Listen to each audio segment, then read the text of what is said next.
তুমি কে আমি কে single single দাবি মোদের একটাই 2025 সালে বিয়ে আমাদের চাই।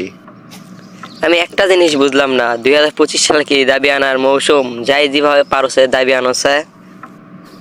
এখনই তো দাবি করার সুবর্ণ সুযোগ, যাই যেমন পারছে তার দাবি নিয়ে রাস্তায় নামছে। আমি তো আমার দাবি নিয়ে রাস্তায় নামিনি, আমি তো ঘরের ভিতর তোমার সামনে এসেছি। শয়তানের বাচ্চা, তোর কি মনে হয় তুই আমার সামনে এভাবে দাবি করলে আমি মানে নেব? তুই এই ব্যাপারে আমার সামনে যতই দাবি কর, কোনো দিক দিয়ে কোনো লাভ হবে না। তুমি কি দেখনি গতকাল আনসাররা তার দাবি নিয়ে রাস্তায় নামছে, আজকে আবার রিক্সাওয়ালা মামারা তার দাবি নিয়ে নামছে। উমুক তুমুক শুধু তার দাবি নিয়ে রাস্তায় নামতে পারে, আমি কাশেম আমার বিয়ার দাবি নিয়ে ঘরের ভিতর নামতে পারবো না কেন? হারামজাদা, ঢাকায় আনসাররা আন্দোলন করেছে সেটা তো আমিও দেখছি, কিন্তু ঢাকায় ছাত্ররা তাদেরকে ধরে 7 মিনিটে জায়গা মতো ভরে দিছে। এই কারণে আমিও তো চিন্তায় আছি, 2025 সালে বিয়ের জন্য এক দফা এক দাবি নিয়ে আবার সামনে দাঁড়াইলাম, কোন সময় না আনসারের মতো আমাকেও দৌড় দেওয়া লাগে।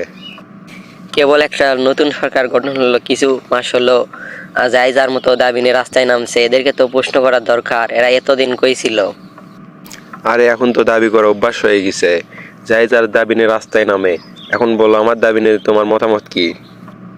আগামী 2 মিনিটের মধ্যে তোর এই দাবি নিয়ে যদি আমার মুখের ঘর থেকে না যাস, তাহলে তোর একদিন কি আমার একদিন।